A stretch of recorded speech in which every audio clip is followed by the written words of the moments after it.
A la palabra y damos gracias al Señor por su palabra y espero que sea algo que nos hable a todos al corazón. Y en esta mañana estaba pensando una de las tantas conversaciones que hemos tenido con los diferentes hermanos y diferentes personas. En una de esas conversaciones alguien decía, damos gracias al Señor por encontrarnos con vosotros que no sois religiosos. Y entonces me quedó esa frase ahí en el corazón y yo le decía, Señor, ¿qué quieren decir con que no somos religiosos? ¿No? Porque no quiero que se malinterprete, ¿no? Los que me conocéis sabéis que soy un tanto radical en muchas cosas, entonces pensé en esa realidad y comencé a orar al Señor y me llevó a esta palabra que quiero compartir en esta mañana. Y desde que yo tengo uso de razón, he escuchado decir que Cristo es la respuesta para cada persona, que Cristo es la respuesta para cualquier nación, que Cristo es la respuesta para desatascar los problemas familiares, personales, el caos que se vive a nivel de la sociedad. Cristo es la respuesta. No sé si vosotros habéis escuchado decir esto. Y efectivamente estoy profundamente convencida de que Cristo es la respuesta para todas estas cosas que he mencionado. Pero ¿por qué no vemos el cambio que tanto creemos? ¿O lo vemos como en una milésima de parte? ¿Por qué no vemos esa realidad? Pensaba, ¿por qué si miles de personas se reúnen para orar por una transformación, no sucede? ¿Será que muchos de los que dicen ser cristianos aún no lo son y están ahí dentro de ese montón? Pensaba también, ¿tenemos convicciones profundas o solo prácticas religiosas? Así que, pensando en toda esta realidad, he puesto como título los que apuntan a este mensaje, convicción y no religiosidad. Y para hablar de esto, quiero que vayamos juntos al libro de Hechos de los Apóstoles, el capítulo 9.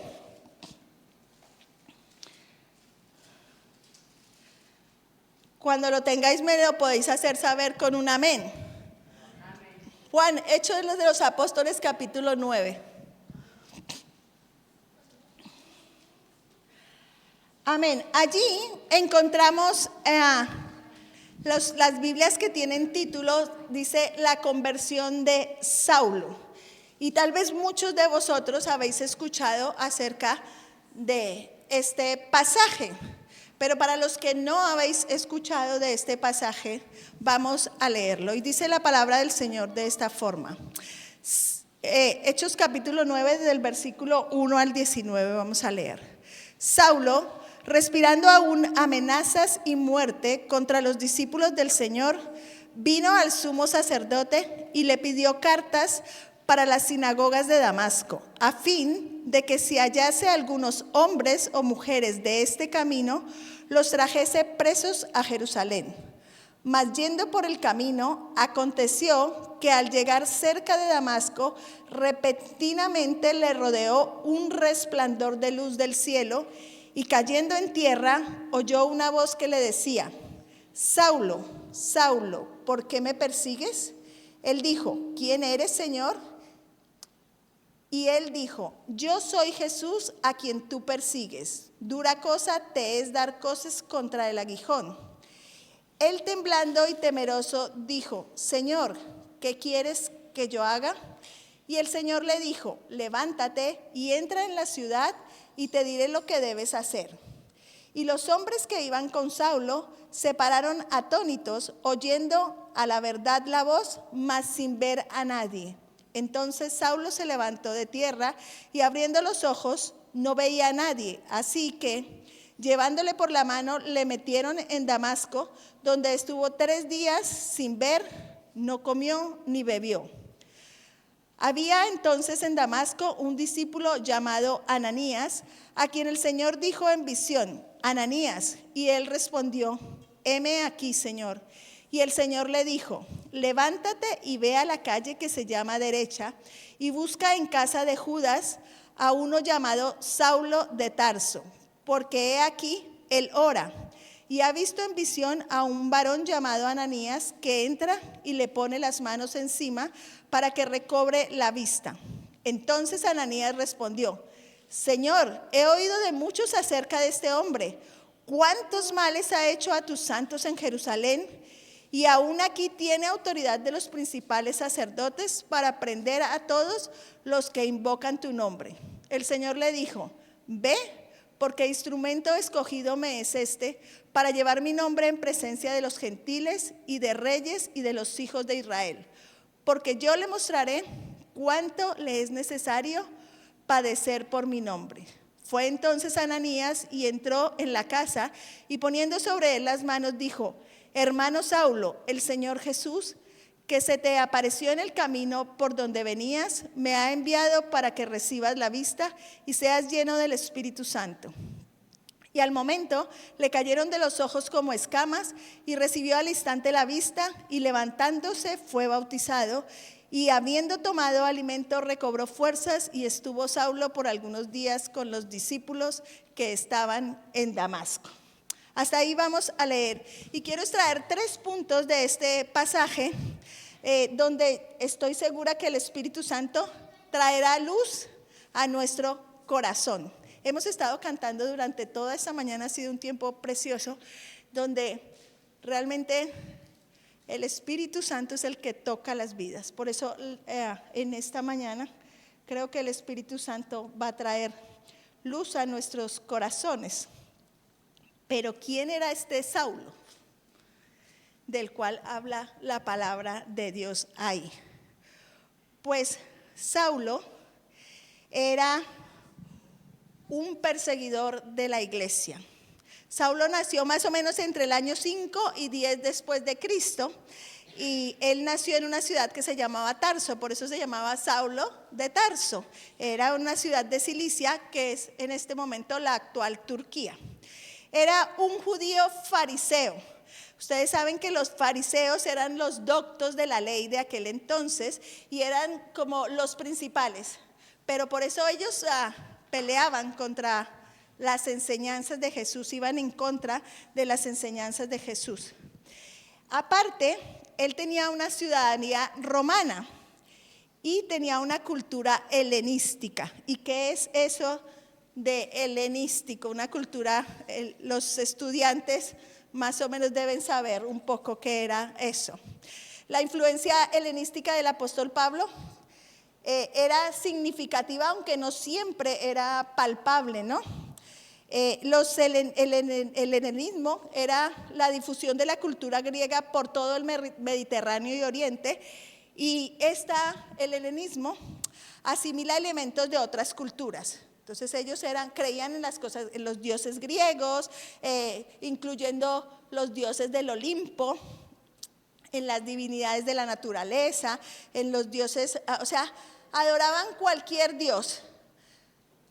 Y también adoraban héroes y figuras míticas, tanto, como dice la palabra, míticas, pero también históricas. Por eso decimos que el apóstol Pablo ejercía una tremenda influencia helenística.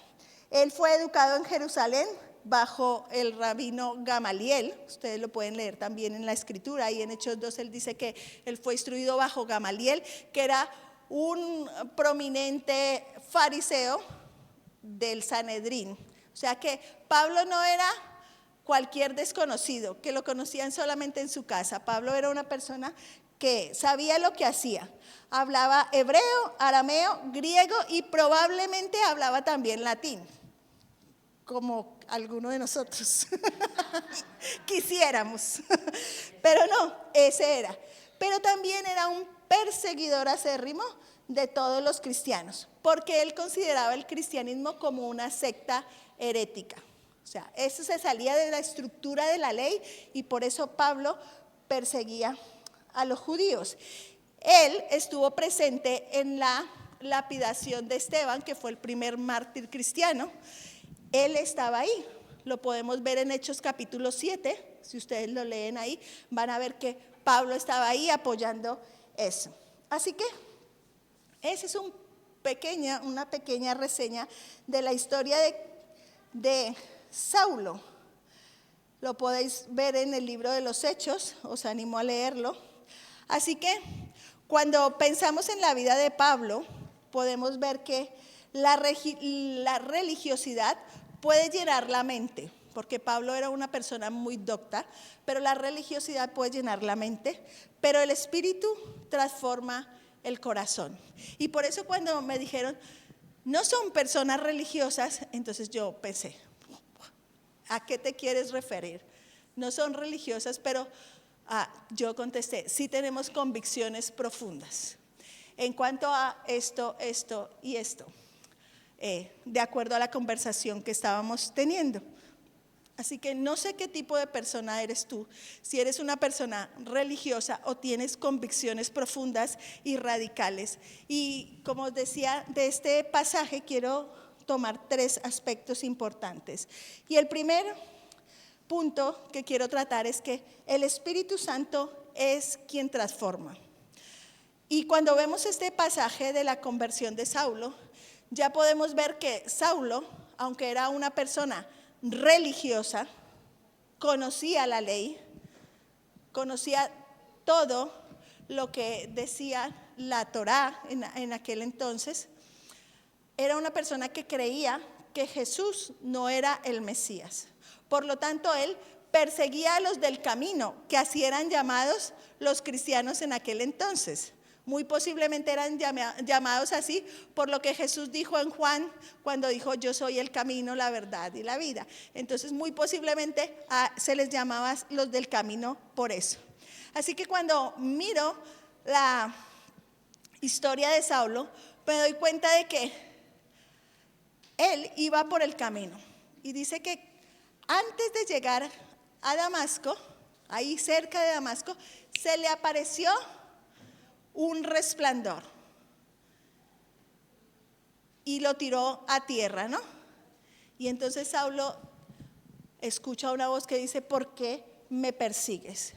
Es el mismo Jesús revelándose a la vida de Saulo. Y en este punto me llena de paz saber que mi tarea y tu tarea como servidores de Cristo, como seguidores de Cristo, no es transformar a nadie. No transformamos absolutamente a nadie. Nuestra responsabilidad es comunicar el evangelio de manera clara. Esa es mi responsabilidad. Comunicar el evangelio de manera clara, no solo con palabras, sino también con el ejemplo, con lo que hacemos, con lo que decimos. Así que quien realmente toca, convence y transforma los corazones es el Espíritu Santo. Cada persona en su libre albedrío decide si permite que el Espíritu obre en su vida. Aconteció en este pasaje que se le aparece Jesús y le dice, Saulo, Saulo, ¿por qué me persigues? Y él le dice, ¿quién eres, Señor? Y él le dijo, yo soy Jesús, a quien tú persigues. Dura cosa te es dar coces contra el aguijón. Y mire lo que dice el versículo 6. Él temblando y temeroso dijo, Señor, ¿qué quieres que yo haga? Eso es lo que se llama una revelación. Hemos cantado algo en las canciones. Eso es lo que se llama una revelación. Tú puedes leer la escritura y no tener una revelación. Tener esas escamas que se le pusieron a Pablo en los ojos, las puedes tener ahí. Leer y, pero ¿por qué el de aquí llora? ¿Por qué el de aquí se cae? Porque el de aquí sí, su vida cambia, porque este ha crecido. Yo llevo 20 años en el evangelio y a mí ni siquiera me han dicho que ayude a barrer el templo. Yo llevo tantos años en el Evangelio y a mí no me han invitado a presidir, no me han invitado a dar clase a los niños. No, puedes llevar un tiempo prudencial, pero es conforme tu actitud y lo que ha hecho. Pablo inmediatamente dijo, ¿qué quieres que yo haga? El Espíritu Santo es quien convence del pecado que está mal. Juan capítulo 16, versículo 8 dice, el Espíritu convence de pecado, de justicia y de juicio. Tú sabes cuando el Espíritu te está hablando y te está diciendo, Eli, por ahí no, ¿cierto? Y tú puedes decir, sí, por aquí sí, es que me gusta. O, oh Señor, aunque me cueste, voy a caminar por aquí. Tito capítulo 3 versículo 5 habla de que la renovación, y está hablando, si leemos el versículo completo y ese capítulo está hablando de que la gracia de Dios viene para salvación y es la que nos renueva, pero solamente a través del Espíritu. Y como podemos ver en Hechos capítulo 9, en este pasaje, Jesús confronta directamente a Saulo. Y cantábamos esa declaración del credo, que creemos en milagros y prodigios, ¿no? Bueno, no era la del credo, era la del testimonio. El mayor testimonio que nosotros podemos dar antes de que Jesús nos sane un dolor o cualquier otro milagro que creo que Dios lo puede hacer, es que mi nombre esté escrito en el libro de la vida. O sea, que tú y yo seamos salvos. Esa es la revelación primera que el Espíritu Santo trae a la vida de las personas. El confrontamiento para convicción de pecado. Así que el Espíritu Santo, recuerden, es quien transforma. La convicción no nace de argumentos, sino de una revelación divina. Y la revelación divina la encontramos en su palabra. Por eso es tan importante que usted tome la palabra de Dios en su casa, la lea, la estudie, ande con ella como os enseñaba la semana anterior. No sea parte de ustedes ni de día ni de noche, porque ahí van a encontrar y vamos a encontrar la revelación. El Espíritu es aquel que rompe el orgullo y produce el arrepentimiento. Por más de que desde el púlpito se comparta y se diga, mire fulanito, así no son las cosas, la Escritura dice esto. Si el Espíritu Santo no le ha tocado su corazón y usted rompe ese orgullo y se arrepiente, nadie lo puede hacer. Y la tercera cosa es que la transformación es interna, no es algo momentáneo, es una transformación que viene de adentro hacia afuera, es profunda y es duradera, persiste. Cuando seguimos leyendo este capítulo de la conversión de Pablo, él inmediatamente le dice, Señor, ¿qué quieres que yo haga, no? ¿Qué quieres que yo haga? Y ahí está, podemos ver unas evidencias de la conversión de Saulo. El Señor le contesta y le dice, levántate y entra en la ciudad y se te dirá lo que debes de hacer. Y se necesita una revelación profunda de Dios para una persona como Pablo, que cuando uno mira la Escritura, si Pablo mataba a los cristianos, no era cualquier persona ahí como de carácter débil, no debía haber sido. Los eruditos dicen que Pablo pudo haber sido una persona no tan alta, era bajito, dicen que a lo mejor era como malhumorado, o sea que era mejor no meterse con Pablo. Y la revelación profunda del Espíritu Santo sobre Pablo le hace contestar eso, ¿qué quieres que yo haga? Levántate, entra en la ciudad y ya te diré lo que debes hacer. Y Pablo se levanta. Podría haberse dicho, pero ¿qué me va a decir a mí? ¿Qué? Lo hubiera podido haber dicho. Pero él se levantó en obediencia y obedece la instrucción de ir a Damasco, aún estando ciego, porque mire lo que dice el versículo 9. El 8 dice, entonces a la verdad, entonces Saulo se levantó de tierra y abriendo los ojos no veía a nadie, así que llevándole por la mano le metieron en Damasco. Pablo se levantó de ese encuentro ciego. También otra evidencia de la conversión de Pablo es que se compromete con la misión, porque él más adelante en el versículo 15 habla de que cuando el Señor le dice a Ananías, le dice, instrumento me es útil para llevar el evangelio. O sea, él con ese acto de obediencia se estaba comprometiendo también con la misión de Cristo y acababa de convertirse, acababa de tener un encuentro con el Señor. Esto todo fue en un momento. La Biblia no dice cuánto tiempo tardó, 1, 2, 3 horas, pero fue en el lapso de un día y ya se estaba comprometiendo con la misión. Ayuna y ora buscando dirección. ¿De dónde saca que ayuda y ora? Os lo voy a mostrar. Versículo 9 dice, donde estuvo 3 días sin ver, no comió ni bebió. Ahí está ayunando. ¿Dónde dice que oró? Más adelante en el versículo 11 dice, cuando el Señor le dice a Ananías, venga Ananías que necesito que vaya allí a la calle derecha y tal, dice, y busca en casa de Judas a uno llamado Saulo de Tarso, porque he aquí él ora. O sea, él estuvo 3 días allí orando y ayunando. ¿Y quién le enseñó eso? Él conocía, recuerden, él conocía la Torá. Él era un fariseo, o sea que él tenía conceptos claros y esto vino por revelación. ¿Cuántas veces no? Ay no, a mí me da vergüenza orar. Es que llevo muy poco tiempo de creyente y lleva como 3 años viniendo. Ay no. Cambios y revelación. Su actitud cambia radicalmente la vida de Pablo y de perseguidor pasa a ser un predicador de las buenas noticias. Así que no basta solamente con saber de Dios, no basta solamente con saber de Dios. Necesitamos que el Espíritu Santo nos transforme.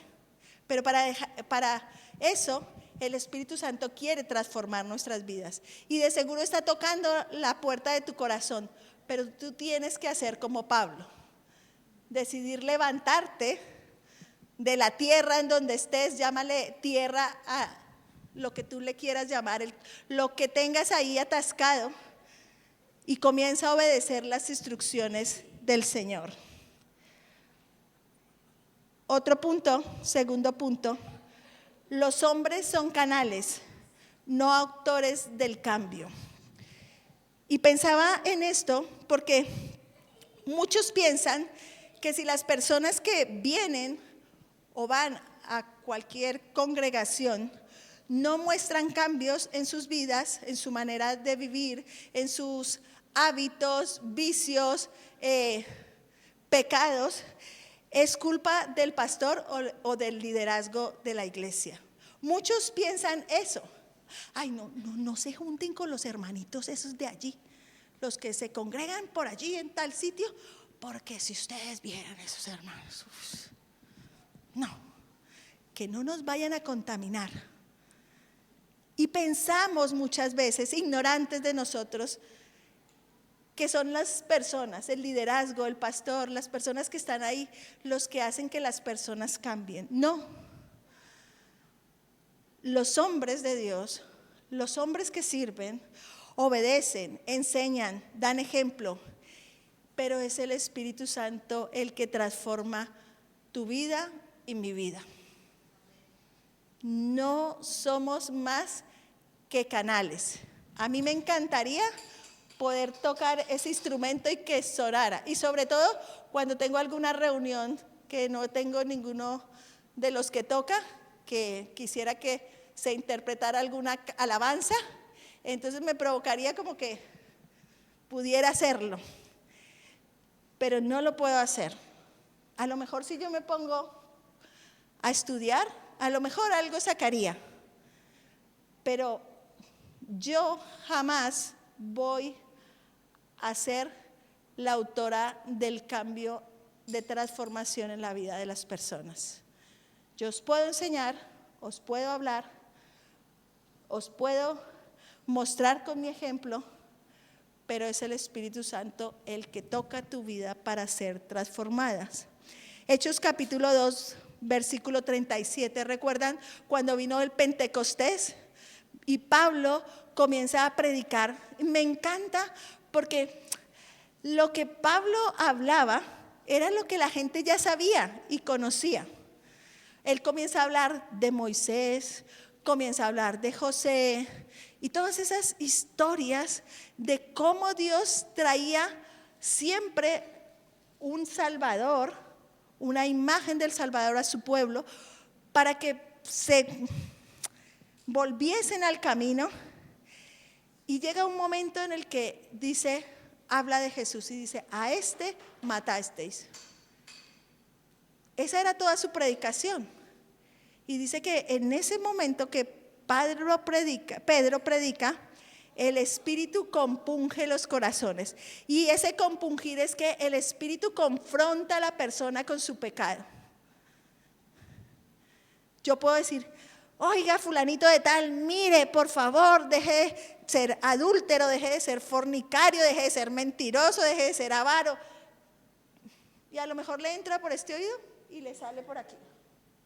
Pero cuando es el Espíritu Santo el que a través de su palabra o a través de la palabra del predicador te compunge, te confronta, eso es como cuando los policías paran a alguien y le dicen, dése la vuelta, y entonces está atado, ya, no hay lugar. Cuando el Espíritu hace eso, entonces es cuando tú realmente te derrumbas. Pero lo triste del asunto es que hay gente que aún así el Espíritu te compunja. Dicen, yo me resisto a este Espíritu. Y eso es lo que llama la Escritura el pecado imperdonable, que la blasfemia contra el Espíritu Santo. Así que si Dios está confrontando tu vida con algún pecado, con algo que tienes que dejar, mejor obedecerle al Señor. Porque yo prefiero que ese milagro que cantamos ahora, que mi nombre esté escrito en el libro de la vida en el cielo, siga ahí. No por aquí hacerme el chulito. Ananías obedece. ¿Ven? Ananías fue un instrumento. Imagínense que cuando el Señor le dice, hey Ananías, vente, ve a la calle derecha que está ahí en Damasco. Y yo creo que Ananías al comer, uy, Dios me está hablando, qué guay. Y cuando le dice, ve porque allí vas a encontrar a Saulo de Tarso. Yo creo que Ananías dijo, Señor, pero tú no has escuchado quién es este. Yo me lo imagino, ¿eh? ¿No has escuchado quién es este Pablo? Es que es el que persigue a los cristianos y los mata. Y aparte, Señor, ¿no te has enterado que es que le dieron cartas aquí para que a los que estamos en Damasco, los seguidores tuyos que estemos en Damasco, también los mate? ¿No te has enterado de eso, Señor? Aún así el Señor le dice, ve, porque ¿saben qué había hecho el Señor ya? Ya le había hablado a Saulo, que en ese entonces era todavía, y le había dicho, va a venir un varón que se llama Ananías. Y aparte es que Saulo ya no era Saulo, ya había sido transformado por el Señor.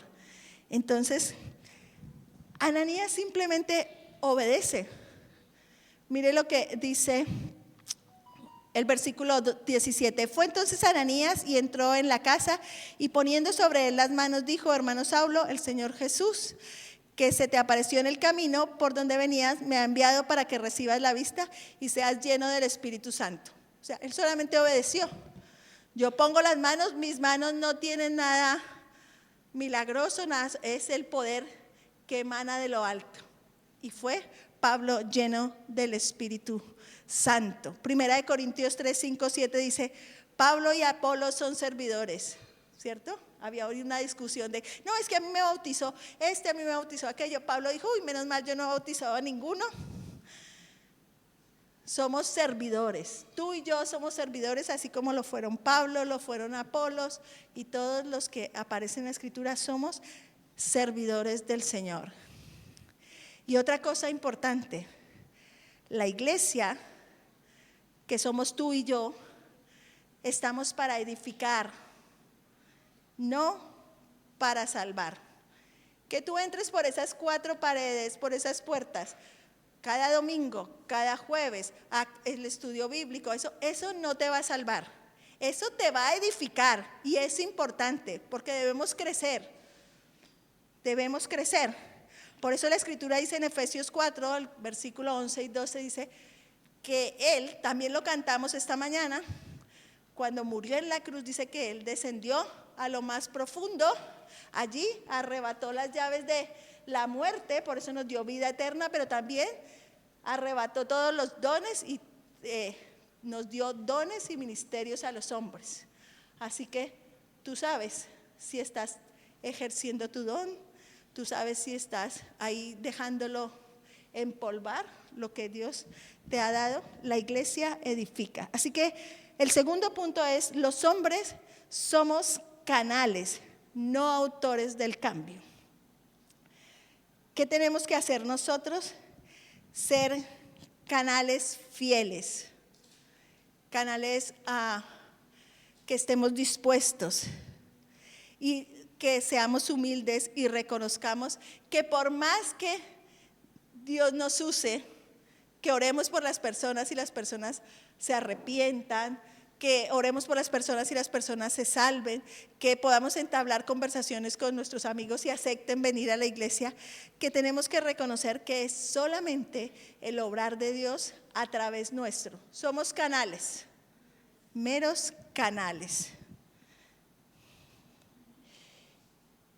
Y la tercera cosa que encuentro aquí es vivir, que tenemos que vivir en el Espíritu y no en una religiosidad. Y aquí yo entendía y decía, realmente, Señor, sí, no soy religiosa. Y ya descansé. Y entendí, no soy religiosa, pero sí tengo convicciones profundas. Vivir en el Espíritu implica cambios radicales en mi vida. Vivir en el Espíritu indica que los cambios tienen que ser visibles. No solamente puedo decir, no, sí, el Espíritu me ha transformado por dentro. Sí. Porque es que yo estoy en el programa de protección de cristianos. Nadie puede saber que soy cristiano. Eso no existe. En el reino del Señor no existe eso. No existe. Tienen que evidenciarse los cambios. Los cambios tienen que ser radicales y visibles. Debemos mostrar que realmente el Espíritu Santo ha tocado nuestras vidas y no es que solamente una emoción pasajera, ¿no? Como, ay, qué bien, ay, en el culto, ay, qué bien, hoy sentí como cosquillas y ay, sí. Y entonces me sentí un hormigueo, no lloré, me caí al suelo y todo y salí a la calle y me encontré con mi amiga y no quedó vivo ningún hermano de la iglesia, todos despellejados.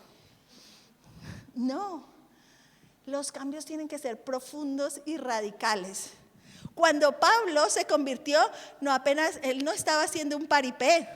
Cuando llegó Ananías, él no dijo, ahora llegó aquí Ananías, lo tengo aquí listito, a punto, démosle de baja. No. ¿Saben qué me encanta que pasó ahí en ese momento? Hechos capítulo 9, versículo 17 dice, Ananías le dice, hermano Saulo, evidencia de transformación. Yo creo que cuando Ananías entró a esa casa y vio a Saulo allí, él vio algo diferente en ese varón. Y por eso le dice hermano. Y estos términos dicen, ay, no seamos tan religiosos, por favor. Y yo sé que hay muchas personas que dicen, ay, no, a mí no me gusta eso de que me digan hermano. Pero ¿sabes qué pasa? Que somos hermanos en una familia. Pero yo no le digo hermano a cualquiera. Entonces tenga usted cuidado cuando llega alguien nuevo a la iglesia. Usted no sabe ni de dónde viene ni para dónde va todavía. Entonces espérese un tantito antes de decirle hermano. No estoy en contra de eso, para nada, de que llamen a la gente hermano, pero sepa usted a quién llama hermano. Ananías le llama hermano Saulo. El Señor, el que se te apareció en el camino por donde venías, me ha enviado para que recibas la vista y seas lleno del Espíritu Santo. Llamarle hermano a una persona implica que ha nacido de nuevo. Estamos ahí a la espera de que nazca Adrián y como que sí, como que no. Y entonces Camila nos dice, que no llegue mi hermanito, que no llegue mi hermanito. Pues eso implica que yo soy un hermano en la fe cuando he nacido de nuevo. Así que la próxima vez que tú llames hermano a alguien o hermana, cerciórate que realmente es una persona que ha nacido de nuevo, que evidencia la transformación que el Espíritu Santo ha hecho en su vida. También vivir en el Espíritu me invita a que la voluntad de Dios sea siempre en mi vida un proceso de santificación. Cuando yo recibo a Cristo me veo justificado por Jesucristo. O sea, Dios me ve perfecto, pero no significa que no volvamos a pecar. No, para nada. Estamos en un proceso de transformación. Estamos en un proceso de obras. Esto es como las obras estas que continuamente vienen haciendo. Hay un piso de unos hermanos que están haciendo un ascensor y lleva ahí tiempo. Y como que sí, como que no lo ponen, ¿no? Nosotros los creyentes, los nacidos de nuevo, estamos en proceso de obras. Y siempre, a lo mejor se nos va a escapar algo, pero yo tengo que preocuparme si de este año al próximo no he cambiado algo en mi vida. Algo, tiene que haber cambiado algo en mi vida, tiene que haber algo, porque si no estoy siendo un religioso que simplemente voy a la iglesia los domingos, voy a la iglesia a las actividades, cojo la Biblia cuando quiero, sin la esencia que ella requiere, que es el Espíritu Santo. Así que vivir en el Espíritu me invita a caminar de la mano con Él, a dejar que la voluntad de Dios sea siempre en mi vida, perfeccionando esa santidad siempre en el temor del Señor. Y eso implica esfuerzo. Y Dios nos va a santificar por completo. Vivir en el Espíritu va mucho más allá de llevar una vida religiosa aparente. Ay, qué bueno soy yo, ¿no? Ahora casi ya no se usa la Biblia, ¿no? Esta de papel, porque en esta casa todos usamos la Biblia. El móvil, ¿no? Entonces antes la gente iba con su Biblia, ¿no? Entonces uno, ese es cristiano. Pero esa Biblia era nueva. Eso ni se veía que se abrían las páginas. Que no seamos así. Yo prefiero que la Biblia esté así. Mirad, creo que esta Biblia me la regalaron mis hermanas de la iglesia hace como unos años. No tantos para que esté así, pero yo le doy mucha tralla, ¿no? No como me gustaría, porque me gustaría hacerlo mucho más. Porque cada vez que yo abro la escritura y veo que hay tantas cosas que me falta por aprender. Pero vivir en el Espíritu me lleva a tener una vida no religiosa, a ser integral. Que lo que yo soy aquí, soy en donde sea. Las personas que viven a mi alrededor tienen que ver cambios profundos en mi vida. Si las personas que están a mi alrededor no ven cambios profundos en mi vida, estoy perdiendo mi tiempo. Y yo no quiero perder mi tiempo. Porque recuerden, hemos cantado, el mayor milagro es que mi nombre esté escrito en el cielo. Así que, ¿es tu fe es costumbre o una convicción profunda? ¿Vives por el Espíritu o por tradición? Ay, es que ya los domingos estoy tan acostumbrada a levantarme para ir a la iglesia que es que, ¿qué más hago por las mañanas? ¿Cierto? No, es tu fe una convicción profunda. Yo hoy voy porque yo sé, yo creo que la iglesia del Señor me ayuda, me edifica. Yo sé que yo hoy voy a la iglesia y el Señor va a hablar a mi vida. Yo sé que estar junto a los hermanos en armonía va a traer edificación, va a traer crecimiento. Así que, para terminar, la transformación verdadera viene del Espíritu Santo. Y no viene porque tú estés sentado viendo el Netflix o en tus cosas solamente. Viene porque tú vas a la palabra, buscas una revelación profunda de ella y el Espíritu de seguro te va a hablar. Si tú eres intencional, el Espíritu te va a hablar. Los que todavía no están casados, los que son casados, los que cuando le gustaba a alguien o le gustó a alguien, usted tuvo que ser intencional en buscar hablar con esa persona, ¿no? Porque si no, estaría todavía ahí sentado esperando que le dijera algo. ¿No, Víctor? Claro, porque Lorena no le hubiera hablado. Así que tenemos que ser intencionales. La transformación verdadera solamente viene a través del Espíritu Santo. Recuerden, los hombres somos canales, más no salvadores. Somos canales. La religiosidad sin Cristo es estéril. Así que evaluemos nuestras vidas y pensemos, ¿por qué somos estériles a veces? ¿Será que estamos siendo religiosos en vez de ser personas con convicciones profundas y radicales? Vivir una fe de convicción necesita, sí o sí, ser guiada por el Espíritu Santo.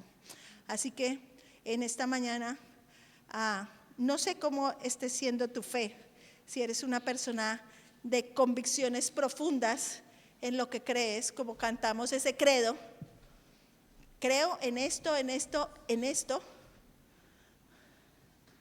o ay, no, es que esto me conviene más, no.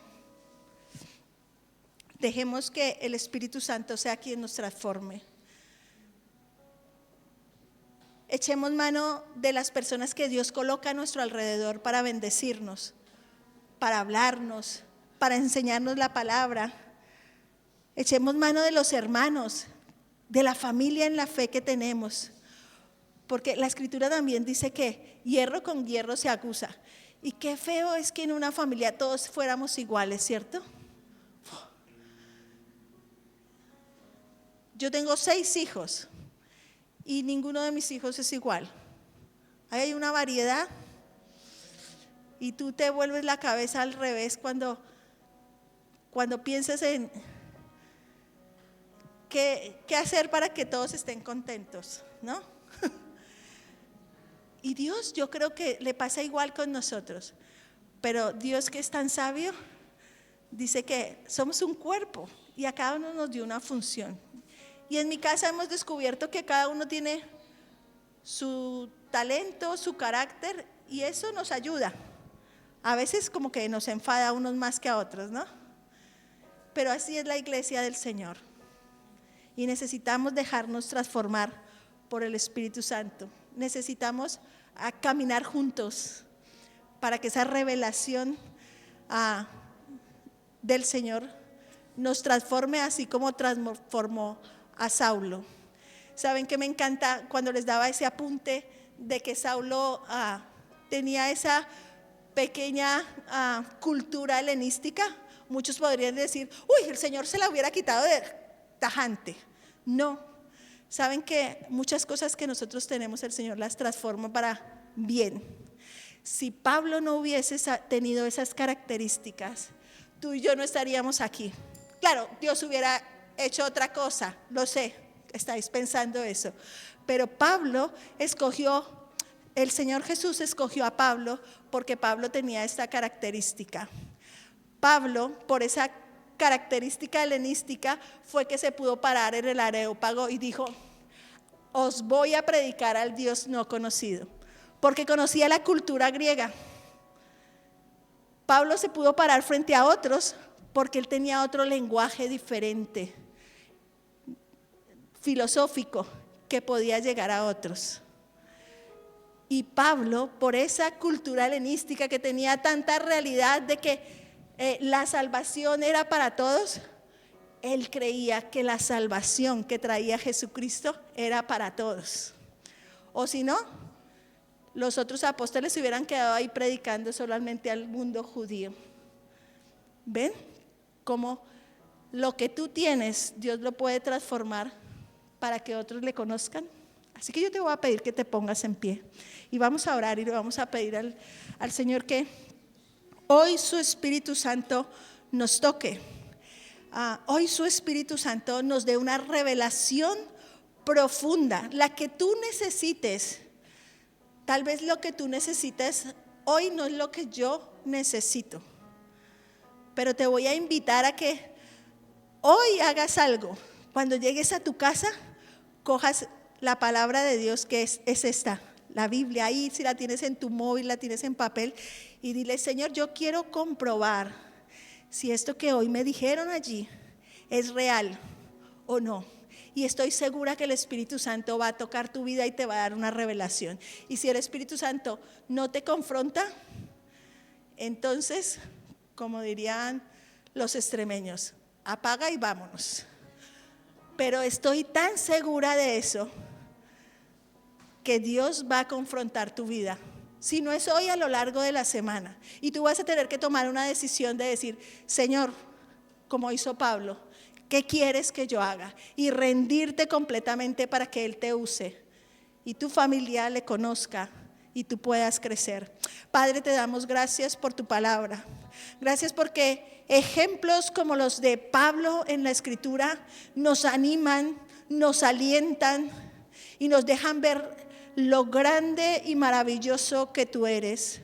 Gracias porque eres tú, a través de tu Espíritu, el que redarguyes nuestra vida, el que nos confrontas, el que trae cambios profundos cuando nosotros te dejamos actuar. Gracias por las personas que un día usaste para hablarnos del Evangelio. Gracias por las personas que invirtieron tiempo en enseñarnos tu palabra.